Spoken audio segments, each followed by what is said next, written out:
Have you ever walked away from a conversation with a friend and felt something shift? There was no fight, no insult, just a sentence, simple, casual, but it stayed with you, like a whisper that wouldn't fade. That's the quiet power of words. They don't always cut loudly. Sometimes they settle quietly under the skin, soft in sound, sharp in impact. In friendship, this matters more than we think. We often assume that being a good friend means having the right advice, clever comebacks, or comforting words ready at all times. But the Stoics believe something else. They believe that true intelligence isn't measured by how much you say, but by how much thought you give before saying anything at all. Marcus Aurelius once wrote, "You always have the option not to have an opinion." It wasn't a call to indifference. It was an invitation to wisdom, to choose reflection over reaction. In friendships, that wisdom is priceless. Because words, once spoken, don't vanish. They echo. Sometimes they build bridges. Other times, they quietly burn them.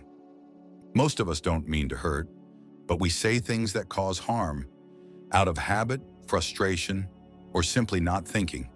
And over time, those words create distance, a slow erosion of closeness.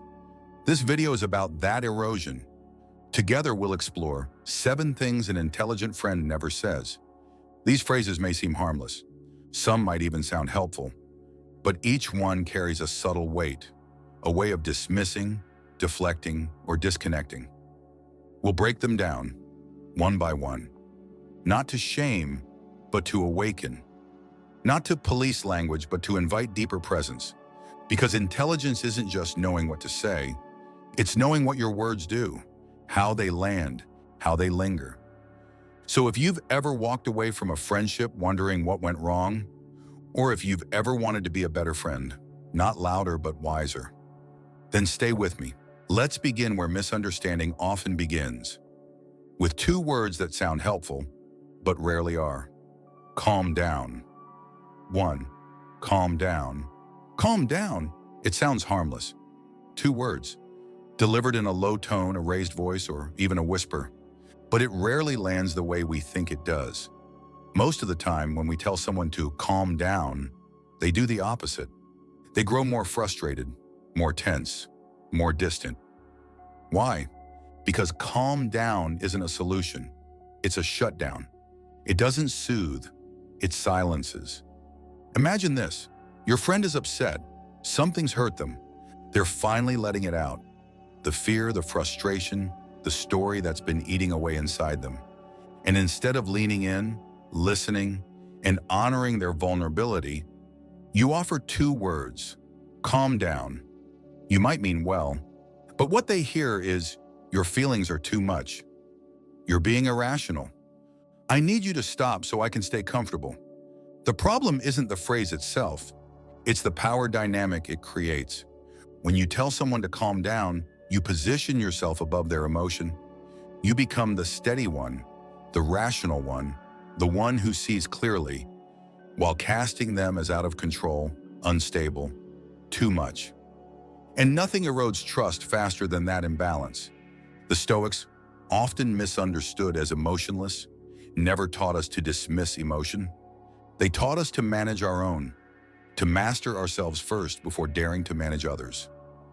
Seneca wrote, "No man is made angry by another. We become angry by our own judgment." He didn't say emotion is weakness.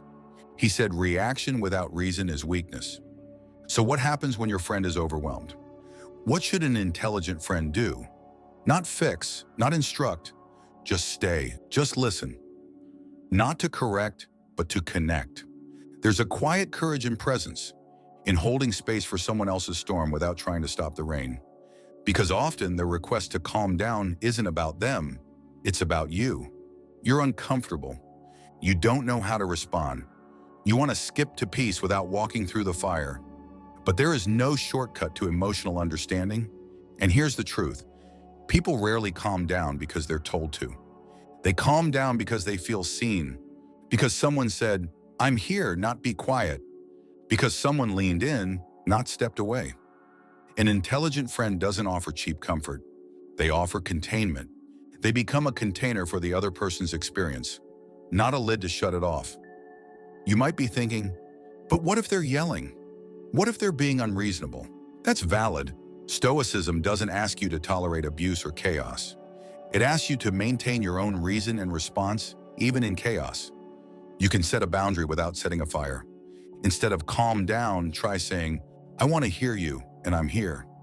Let's breathe for a second. I'm not going anywhere. Can we slow this down together? These phrases don't dismiss. They de-escalate. They don't erase emotion. They make room for it. Because real calm doesn't come from being told. It comes from being understood. In fact, one of the highest forms of intelligence, emotional or otherwise, is the ability to remain steady without suppressing others. Marcus Aurelius wrote, "Be tolerant with others, strict with yourself." That's not about being passive. It's about having the discipline to let others feel fully without making it about your need for order. So next time you're tempted to say, calm down, ask yourself, am I trying to help or to end this quickly? Am I responding with wisdom or reacting out of discomfort? Am I making space or shrinking it? Because the words calm down often sound like a solution, but in truth, they're an invitation to silence someone. And friendship, real friendship, is not built on silence, it's built on safety. 2, you always do this. There's a kind of statement that doesn't just describe behavior, it defines someone by it. You always do this. It sounds like feedback, but it's not. It's a verdict. It says, I've already decided who you are, and this moment just proves it again. In conflict, that sentence is a dagger, not because of what it accuses, but because of how it traps. It denies growth. It erases nuance. It paints a human being as a static character in a story that can't change. Let's look closer. When we say, you always do this, what are we really doing? We're collapsing a single moment into a permanent identity. We're treating someone's past mistake as their fixed nature. We're saying, this is who you are, and I've stopped expecting anything else. But here's the truth. No one is always anything. People repeat patterns, yes, but people also break them. If they're given the chance, if they're seen beyond the lens of judgment. The Stoics understood this well. Marcus Aurelius wrote, when you are offended at any man's fault, turn to yourself and study your own failings. Then you will forget your anger. In other words, when you're tempted to label someone, first examine your own patterns, your own habits of judgment, frustration, impatience. You always do this is often projection. It's what we say when we're tired, when we've rehearsed a storyline in our minds for so long that any slip-up fits the narrative. But people are not plots. They're not predictable scripts. They're living, changing, trying, even if imperfectly. So what does an intelligent friend say instead? They replace accusation with observation. They swap permanence for presence. Try this. When that happened, it reminded me of before, and I felt hurt. This pattern keeps showing up. Can we talk about what's underneath? I'm trying not to assume. Help me understand what just happened. These statements do something powerful. They open dialogue, not defense. They create space for reflection, not resistance. Because the moment you say, you always, the other person hears, you'll never change. And that kind of sentence doesn't invite growth. It suffocates it. The Stoic path is not about labeling others. It's about mastering your own perception. Epictetus taught, it's not things that upset us, but our judgment about things. That includes our judgments about people. When you feel frustration rise, when you're tempted to bring history into the moment, pause, breathe, ask yourself, am I seeing this clearly or through the lens of resentment? Am I reacting to now or to everything I haven't said until now?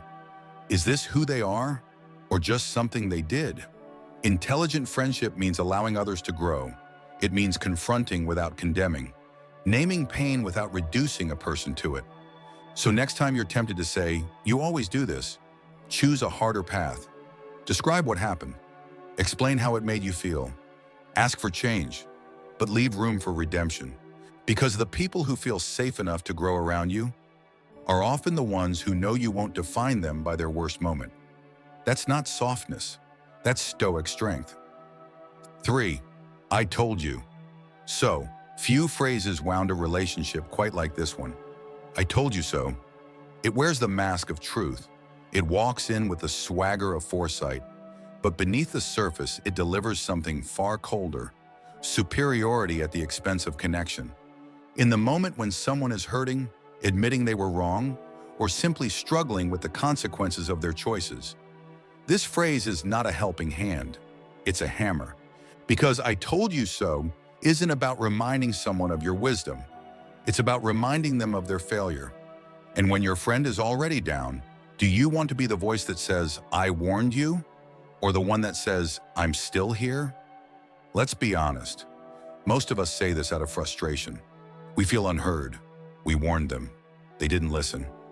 Now they're hurt, and we want credit for being right. But what's more valuable in that moment? Being right or being kind? The Stoics taught that wisdom isn't proven through prediction, but through presence. Seneca wrote, "The wise man is indifferent to the success of his advice, but never indifferent to the suffering of others." In other words, your insight means little if your timing lacks compassion. I told you so is often ego dressed up as clarity. It turns someone's pain into your platform. But Stoicism is not concerned with ego. It is concerned with character. And character asks, can you put aside your pride long enough to truly show up? Can you resist the urge to be proven right so someone else can feel safe in their vulnerability? Because here's the truth. Most people already know they made a mistake. They don't need a replay. They need a reminder that this mistake isn't all they are. So what does an intelligent friend say instead? This looks hard. Do you want to talk through it? I know this didn't go how you hoped. I'm with you. I'm here not to remind you, but to walk with you forward. These aren't just kind words, they're bridges. Bridges back to trust, to dignity, to the kind of friendship that can hold mistakes without magnifying them. Epictetus taught, don't explain your philosophy, embody it. And in moments of struggle, your response becomes your philosophy in action. If you respond with pride, that's what you believe in. If you respond with patience, with presence, that's who you are. Let's go deeper. Why do we really say, I told you so? Because being right feels good. Because we're tired of feeling dismissed. Because we want to reclaim control in a moment where someone else's mess affects us too. But here's the Stoic challenge. Can you allow someone else to experience the consequences of their choices without needing to center yourself? Can you hold space without needing a medal? Can you choose love over ego, especially when your ego feels justified? True friendship isn't transactional. It's not a scoreboard of warnings and outcomes. It's a shared path where we fall, learn, and rise. Sometimes together, sometimes at different times. An intelligent friend knows silence can be louder than I told you so. A hug, a glance, a warm presence says, I see you, not just your failure. It doesn't mean you ignore the past. It means you don't weaponize it. It means you value healing more than highlighting your foresight. You can address patterns later, but in the moment of pain, be there. Without commentary, you don't need to say, I told you so to be heard. You don't need to be right to be real. And you certainly don't need to remind someone they've fallen if your hand is already reaching down to lift them. So the next time you feel I told you so rising in your throat, pause. Ask yourself, what do I gain by saying this? What might they lose by hearing it? Is this moment about me or about them? Let your strength be measured not by how often you predict, but by how gently you respond. Let your friendships be defined not by reminders of failure, but by the quiet presence that says, you are not alone, even now. Say less that separates, say more that supports. 4. That's not my problem. It's a sentence that slams the door. 5 words, deceptively simple, devastatingly final. That's not my problem. At first glance, it sounds like a boundary, a firm line, a refusal to be dragged into something unnecessary. And yes, there are moments when that's valid, but more often it's not a boundary, it's a dismissal. Not of the problem, but of the person. Because when someone comes to you, not demanding a solution, but simply needing to be seen, and you respond with, that's not my problem, You're not just rejecting responsibility. You're rejecting connection. Friendship is not about fixing everything, but it is about showing up. It's not about being the answer. It's about being there while someone searches for one. Let's be honest, this phrase is usually rooted in emotional fatigue. We've given too much. We feel overwhelmed. So we draw a line, not with care, but with coldness. And while that may feel like strength in the moment, it often leaves behind something heavier: regret. Because a friend didn't need you to carry their problem. They needed you to carry their presence, to say, I may not have the solution, but I won't let you face it alone. Marcus Aurelius said, what brings no benefit to the hive brings none to the bee. In Stoic philosophy, we are not isolated islands of intellect. We are citizens of the same soul, bound by shared humanity. Yes, boundaries matter, but Stoicism teaches us to draw them with reason, not resentment. To say, I need space, not you're on your own. There's a quiet dignity in standing with someone, even when their burden isn't yours to carry. So what does an intelligent friend say instead? I might not understand it all, but I'm listening. Let's think through this together. This is hard. I don't know what to do, but I won't disappear.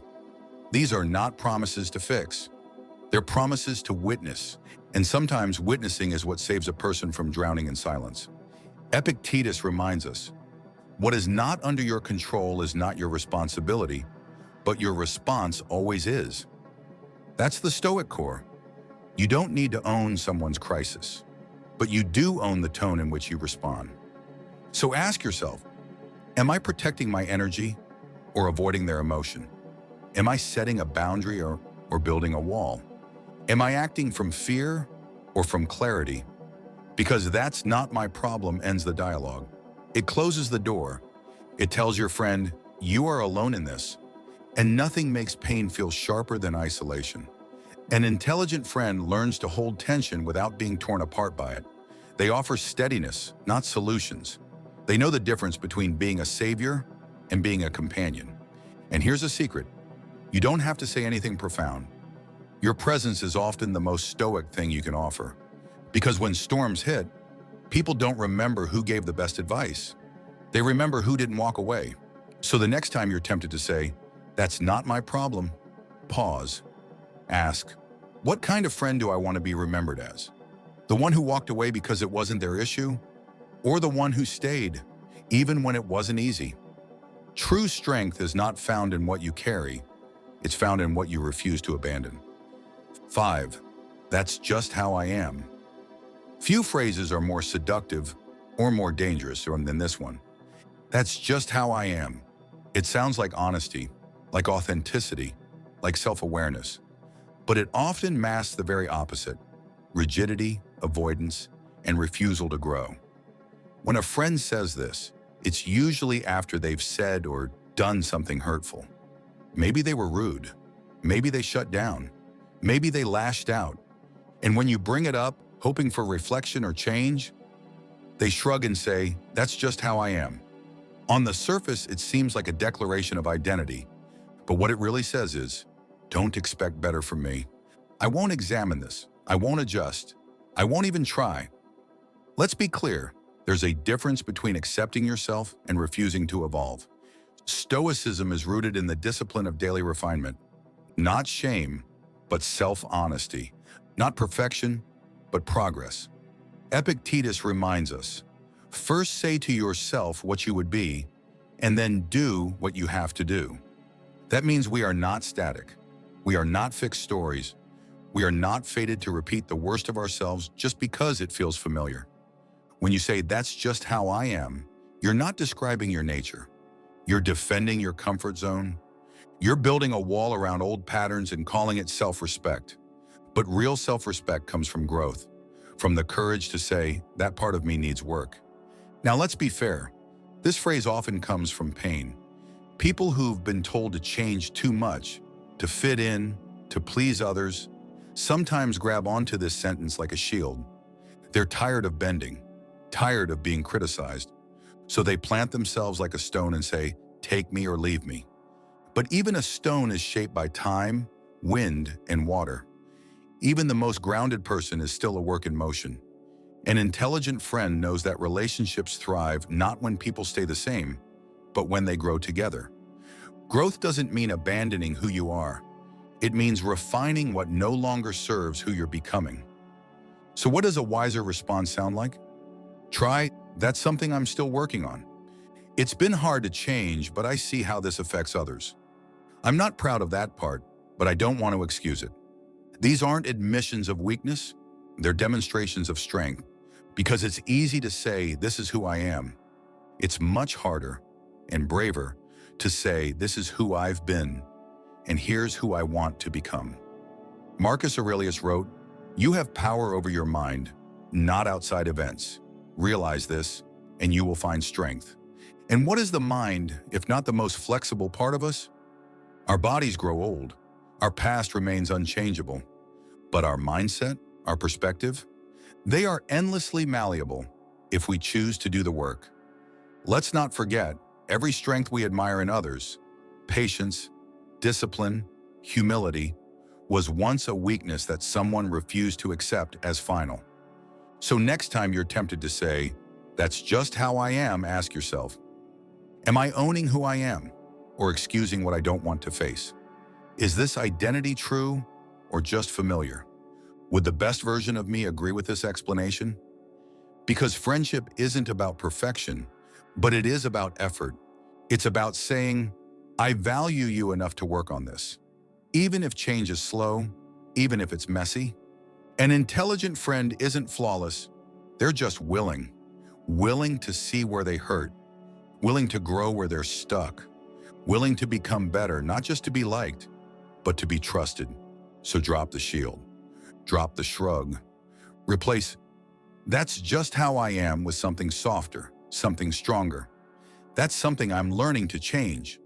Because the moment you say that, you don't just offer your friend hope, you offer yourself transformation. And in Stoicism, transformation is the highest form of discipline. 6. You should just get over it. At some point in life, we all carry pain longer than others think we should. A breakup, a betrayal, a missed opportunity, a lingering regret. And just when we gather the courage to speak it out loud, someone tells us, "You should just get over it." It sounds tough, rational, even motivating. But beneath the surface, it's dismissive, condescending, and deeply disconnected from the reality of healing. This phrase assumes that pain follows a schedule, that it's a matter of willpower, like turning off a switch. But pain doesn't work like that. It doesn't vanish because someone else is tired of hearing about it. It doesn't heal because the calendar says it should. When someone says, "You should just get over it," they're not speeding up your recovery. They're invalidating your experience. To the one who hears it, the message is clear. Your grief is inconvenient. Your emotions make me uncomfortable. Please go numb so I can feel calm. That's not compassion. That's control. And here's the irony. The more we pressure people to move on, the longer they stay stuck. Because now, on top of their original pain, they feel shame for not being over it. The Stoics never taught emotional denial. They taught emotional mastery, and that starts with recognition. Marcus Aurelius wrote, "If you are distressed by anything external, the pain is not due to the thing itself, but to your estimate of it, and this you have the power to revoke." Note, your estimate, not someone else's judgment, not a timeline imposed by friends, family, or culture. Healing is not weakness, and needing time is not failure. So what does an intelligent friend say instead? Not, "You should be over this," but "It makes sense that this still hurts. Take the time you need. I'm not rushing you. I'm here, even if I don't fully understand." These aren't grand solutions. They're safe spaces, the very thing a hurting person needs most. And what about us? What if we're the ones growing impatient with someone else's process? What if we feel stuck in their story, drained by their grief? That's real too. Even an intelligent friend has limits. But the wise response isn't pressure, it's presence, with boundaries. You can say, "I care about you, and I also need space to recharge. I might not be the best listener today, but I'm still in your corner." This keeps the door open, without letting yourself get depleted. Epictetus reminds us, We have two ears and one mouth so that we can listen twice as much as we speak. Listening doesn't mean agreeing, and patience doesn't mean approval.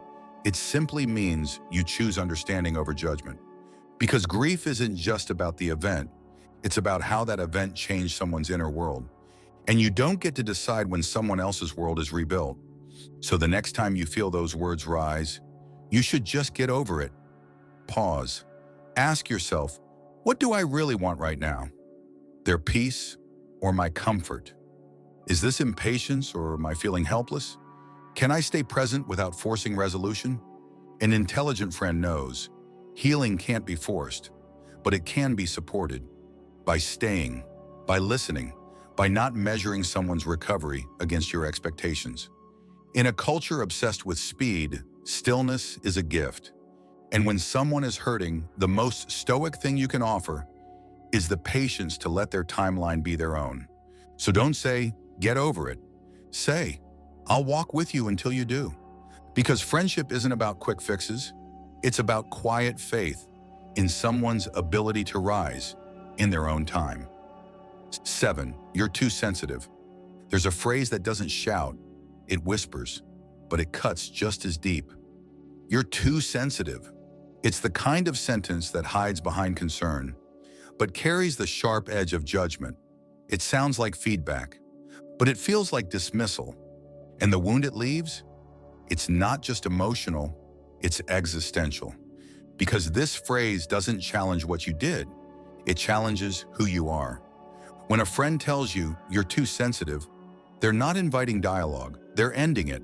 They're telling you your reaction is the problem, your emotion is the flaw, your perception is unreliable. This is more than a deflection. It's a form of emotional manipulation, however unintentional. Because what do you do with that? How do you defend your feelings without sounding defensive?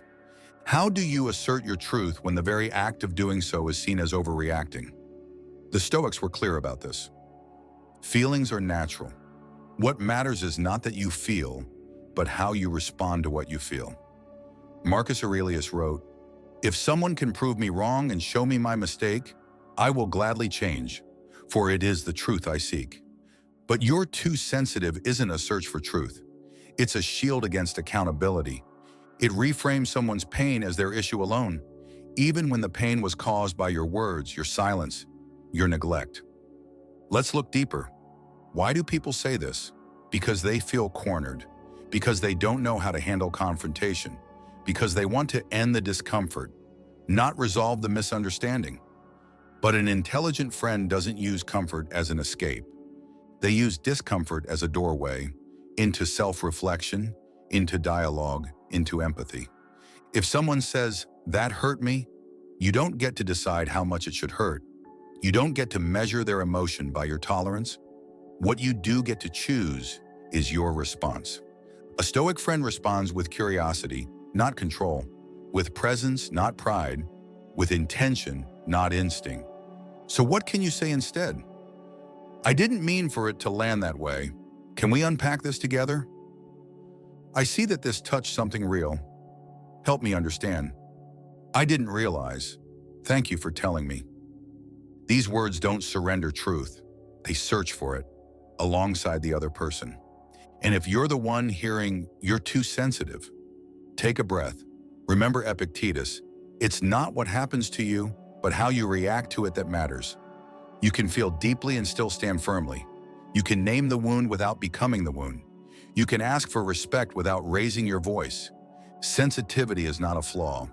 It's a frequency, a way of perceiving life in more detail, more nuance, more texture. And yes, it can be overwhelming, but it is also a gift. Because sensitivity, when channeled with wisdom, becomes empathy. It becomes intuition. It becomes the very thing that allows you to connect, to protect, to care. An intelligent friend never uses someone's depth against them. They learn to swim in it. So if you've said this phrase before, reflect. Was I uncomfortable with their pain or my role in it? Was I defending myself or avoiding the truth? Am I reacting or relating? Because the difference is everything. To be a wise friend is not to say, "That shouldn't bother you." It's to ask, "Why does it?" and to listen without fixing, without correcting, without flinching. The next time you're tempted to say you're too sensitive, pause. Say instead, your reaction matters. Let's explore it together. Because the people who feel safest around you are the ones who know you won't shame them for feeling at all. Words shape relationships, not always in loud, obvious way, but in quiet, lasting ones. Today we've walked through 7 phrases that an intelligent friend chooses not to say. 1. Calm down. 2. You always do this. 3. I told you so. 4. That's not my problem. 5.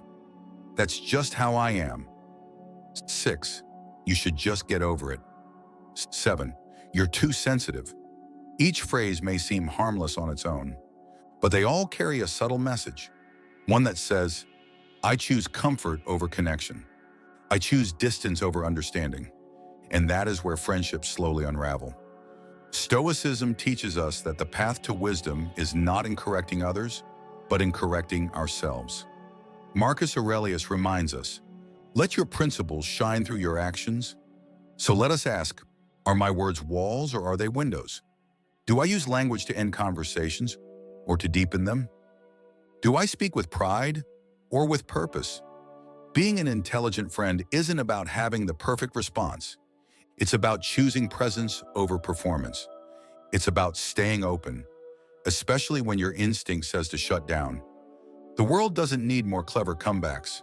It needs more people willing to sit in silence, to ask better questions, to own their tone. If this video resonated with you, I invite you to reflect and share. Which phrase have you used before, and what will you do differently now? Drop your thoughts in the comments. Hit like if this message stirred something in you. And if you'd like more insights like this, drawn from timeless Stoic wisdom, subscribe to Stoic Viva and turn on the bell so you don't miss what's next. Let's build a wiser world, one conversation at a time. Until next time, stay wise, stay grounded, stay kind.